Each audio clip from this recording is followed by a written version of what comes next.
1,00,000 പേരെ പങ്കെടുപ്പിച്ചുകൊണ്ടുള്ള പൊതുസമ്മേളനം എന്നുള്ളതാണ് അൻവർ പ്രതീക്ഷിച്ചിരുന്നത്. പക്ഷേ മഴ തുടക്കം മുതൽ തന്നെ തടസ്സമായി. ഇന്ന് 3 മണി മുതൽ ശക്തമായ മഴ ഈ പ്രദേശത്ത് പെയ്തു. ഇവിടെയൊക്കെ കണ്ടോ, നിലത്താകെ തന്നെ വെള്ളം കെട്ടിക്കിടക്കുന്ന നിലയിലേക്ക് കാര്യങ്ങൾ നീങ്ങി. ശക്തമായ മഴ, നിർത്താതെ തന്നെ ഇടിവെട്ടുകൂടിയ മഴ പെയ്തു. പക്ഷേ എങ്കിലും ആവേശത്തോടു കൂടി തന്നെ റാലിയായി തന്നെ പ്രവർത്തകർ ഈ വേദിയിലേക്ക് ഒഴുകിയെത്തി.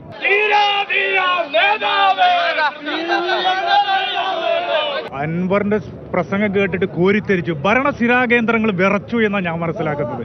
കാരണം ആണും പെണ്ണും കെട്ട മന്ത്രിമാർ, ഇവിടെയൊക്കെ ഈ ആയിരക്കണക്കിന് ആളുകൾ ഇവിടെ നിൽക്കുന്നു. പക്ഷേ ആർക്കും അറിയില്ല ഇവിടുത്തെ മന്ത്രിമാരെന്ന്. ആകെ ഒരു മുഖ്യമന്ത്രി മാത്രമേ ഉള്ളൂ. എന്താണ് ഈ കാണുന്നത്? കാലാവസ്ഥ ഇങ്ങനെ ആയതുകൊണ്ട് കുറച്ച് ആൾക്കാർ കുറവുണ്ട്. എന്നാലും അത് ആയിരക്കണക്കിന് ആൾക്കാരുണ്ടല്ലോ. ഇത് നല്ലൊരു മുന്നേറ്റമാണ്. എന്തായാലും ഒരു പോസിറ്റീവാണ് മൊത്തത്തിൽ കാണുന്നത്. ഈ പ്രതികൂല കാലാവസ്ഥയിലും ജനസാഗരം നിലമ്പൂരും കുറെ ആൾക്കാർ പുറത്തുനിന്ന്, ഇവിടെ സ്ഥലമല്ല, 1 ഇഞ്ച് സ്ഥലമല്ല, ഒരു മണൽത്തരി മേലിട്ട് ഇവിടെ അടിയിൽ വീഴൂല, അത്രയും ജനസാഗരം. ഇതിന് ശക്തമായ പ്രതിഷേധം ഉണ്ടാവും. ഇവിടെ 10-40 MLA-മാരുണ്ടല്ലോ പ്രതിപക്ഷത്ത്, എന്ത് ഒലക്കേവൽ ചെയ്യുന്നതാണ്. അല്ല, ഇത് ഒരു കാതലായ ഒരു വിഷയത്തെ ഏറ്റുപിടിക്കല്ലേ വേണ്ടത്. പ്രതികൂല കാലാവസ്ഥയെ അവഗണിച്ച് ആളുകൾ ഒഴുകി ഈ പൊതുയോഗത്തിൽ എത്തിയതുപോലെ DMK-യിലേക്കും എത്തുമോ? കാത്തിരുന്ന് കാണാം.